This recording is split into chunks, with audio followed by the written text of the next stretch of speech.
Pernah nggak sih ngerasa jam 10 pagi itu udah kayak jam 4 sore, rasanya udah capek duluan? Nah, itu bukan takdir, tapi cuma masalah konfigurasi aja. Hari ini kita bakal bongkar caranya mengatur ulang sistem biologis kita pakai kebiasaan simple yang udah terbukti secara sains. Biar apa? Biar energi dan fokus kita stabil seharian. Coba dibayangin skenario ini. Kamu bangun tidur, dan klik! Otak langsung jernih. Nggak perlu kopi buat nyala. Kenapa? Karena sistem kamu udah dikalibrasi dengan benar dari awal. Ini bukan mimpi loh, ini beneran bisa terjadi cuma dengan beberapa penyesuaian kecil yang bakal kita bahas tuntas. Dan ini poin utamanya, rasa capek yang terus-terusan itu seringkali bukan karena kita malas. Anggap aja ini kayak ada bug di sistem operasi harian kita. Kita tanpa sadar terus-terusan ngasih sinyal yang salah ke tubuh. Nah, hari ini kita bakal jadi teknisinya dan kita akan debug sistem kita bareng-bareng. Oke, sebelum kita install update terbaru, kita harus tahu dulu dong errornya ada di mana. Yo, kita identifikasi 3 pencuri energi terbesar yang sering banget menyabotase hari kita, bahkan tanpa kita sadari. Coba jujur sama diri sendiri. Apa hal pertama yang kamu pegang pas bangun? Sarapannya apa? Jawabannya, kemungkinan besar ada di salah satu dari 3 masalah utama ini. Nah, ini dia nih 3 biang keroknya. Pertama, langsung buka HP pas melek itu ngebanjirin otak pakai dopamin murahan. Akibatnya, kerjaan yang beneran penting jadi terasa super ngebosenin. Kedua, kita ngasih sinyal cahaya yang salah ke otak, jadi jam biologis kita bingung. Dan ketiga, kita ngisi bensin di pagi hari pakai bahan bakar yang salah, yang bikin energi kita anjlok bebas sebelum jam makan siang. Oke, sekarang waktunya instalasi update-nya. Pagi hari itu momen paling krusial. Anggap aja ini proses booting yang bakal nentuin performa sistem kamu seharian penuh. Jadi jangan sampai salah langkah ya. 3 langkah ini adalah fondasinya. Super simple tapi efeknya dahsyat. Sinar matahari pagi itu ngasih sinyal ke otak, "Weh, bangun." Air putih ngisi ulang cairan yang hilang semalaman. Dan sedikit gerakan itu kayak ngirim memo ke seluruh tubuh. Oke, sistem sudah online, siap bekerja. Ini bukan cuma kiasan loh, beneran. Paparan cahaya matahari di pagi hari, bahkan pas lagi mendung sekalipun, itu memicu pelepasan hormon kortisol yang sehat. Kortisol inilah yang bikin kita waspada dan fokus. Kamu secara harfiah lagi ngasih tahu jam biologis di tubuhmu, "Hey, sekarang waktunya untuk aktif, bukan tidur lagi." Nah, slide ini nunjukin perbedaannya secara gamblang. Memulai hari dengan ngelihat keluar jendela, itu sama kayak mengkalibrasi otak kamu, siap untuk fokus yang tenang dan stabil. Sebaliknya, langsung scroll media sosial, itu ibarat masuk ke kasino digital, penuh kilatan dopamin yang malah nguras energi mental kamu sebelum hari benar-benar dimulai. Gini deh, logikanya simpel banget. Setelah 7 atau 8 jam tidur tanpa minum, tubuh kita itu pasti dehidrasi. Dan dehidrasi ringan aja udah cukup bikin kita capek dan pikiran jadi kabur.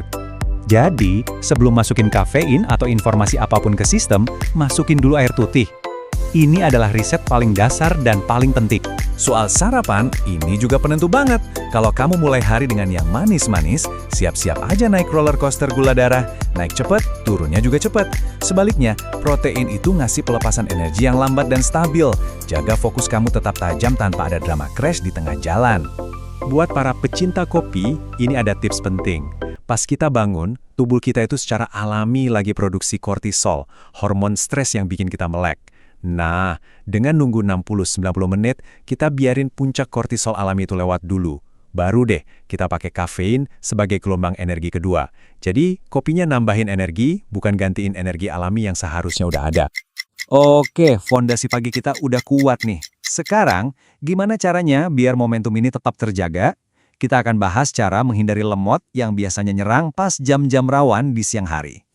Otak kita itu nggak didesain buat fokus non-stop berjam-jam. Coba deh siklus ini. Kerja fokus total selama 50 menit, habis itu istirahat total selama 10 menit. Ini bukan soal malas ya, tapi ini cara kerja yang cerdas buat ngisi ulang kapasitas mental kita. Nah, kunci dari jeda 10 menit ini adalah beneran offline. Jangan ganti layar laptop dengan layar ponsel, itu sama aja bohong. Coba berdiri, regangin badan, liatin pemandangan di luar.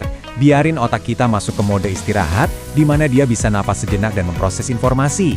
Pas kamu mulai ngunduk dan ngantuk di depan laptop, itu sinyal simpel dari tubuh kekurangan oksigen. Coba trik ini, duduk tegak, buka dada, dan ambil 5 napas dalam-dalam. Kamu baru aja ngirim pasokan oksigen segar ke otak. Cara instan buat ningkatin kejernihan pikiran. Ini dia nih bagian yang sering banget kita anggap sepele. Energi kita buat besok itu sebenarnya dibangun dari malam ini. Apa yang kamu lakuin sebelum tidur itu nentuin banget kualitas update sistem kamu semalaman. Otak kita itu nggak canggih-canggih amat. Kalau dia lihat cahaya terang, apalagi cahaya biru dari layar, dia bakal mikir, oh masih siang. Jadi, dengan meredupkan lampu 1 atau 2 jam sebelum tidur, kita ngasih sinyal ke otak buat mulai produksi melatonin, hormon tidur. Kalaupun harus pakai ponsel, turunin kecerahannya, aktifin mode malam. Anggap aja ini mode persiapan tidur buat otak. Oke, kita udah bahas semua teknisnya. Sekarang, ayo kita bungkus semuanya dengan pola pikir yang benar dan rekap super cepat biar gampang diingat dan langsung dipraktekkan. Penting banget nih, kita ubah definisi kita soal energi.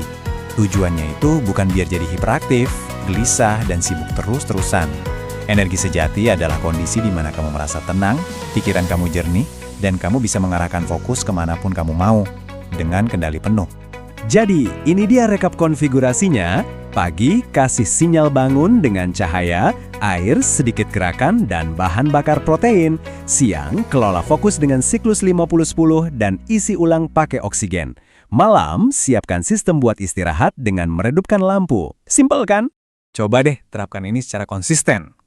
Mungkin awalnya agak aneh, tapi setelah seminggu atau 2 minggu, pas ritme biologis kamu mulai sinkron lagi, kamu bakal ngerasain perbedaan yang luar biasa.